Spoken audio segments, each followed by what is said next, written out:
Welcome to the ক্রীড়ার দুনিয়া। তো বন্ধুরা, আপনাদের সাথে যে বিষয়টা নিয়ে আলোচনা করতে এসেছি সেটা নিয়ে এখন পর্যন্ত আলোচনা হয় নাই, হয়তো বা হয়েছে তাও ততটা না।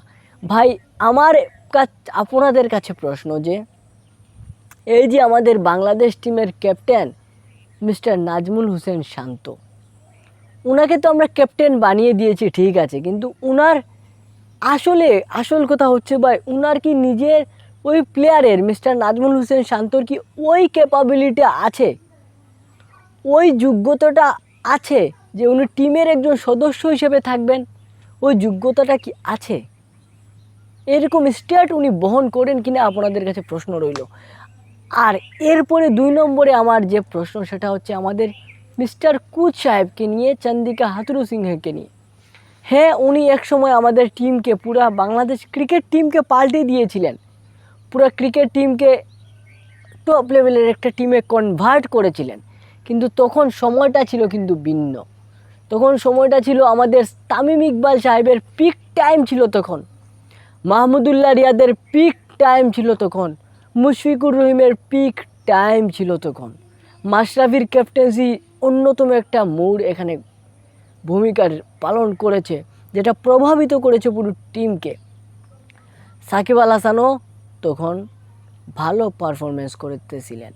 আর এর সাথে সংযুক্ত ছিল যারা নতুন প্লেয়াররা এসেছিল, সাব্বির রহমান, সৌম্য সরকার, মুস্তাফিজুর রহমান, তারা কিন্তু ইম্প্যাক্ট ফেলতেছিল প্রত্যেকটা ম্যাচে ইম্প্যাক্ট ফেলতেছিল, নিজেদের ছাপ ছুঁড়ে যাচ্ছিল, নিজেরা মানে কি করতে পারে সেটা দেখাচ্ছিল। প্রতি ম্যাচে একজন সিনিয়র পারফরমেন্স করতেছে তো একজন সাথে জুনিয়রও পারফরমেন্স করতেছে।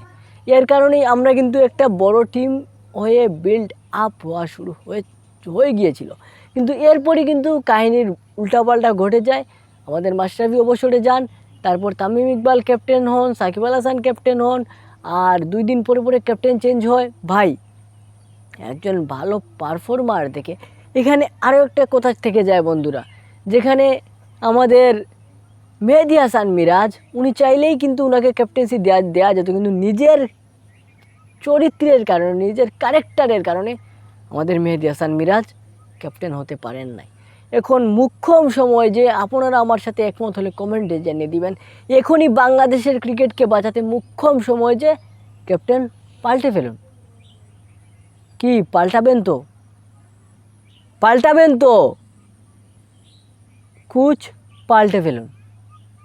এখানে আমি প্রশ্ন করব না যে পাল্টাবেন তো, না পাল্টালে পুরা জনগণ আপনাদেরকে জুতা পেটা, আর বাকিটা বলবো না।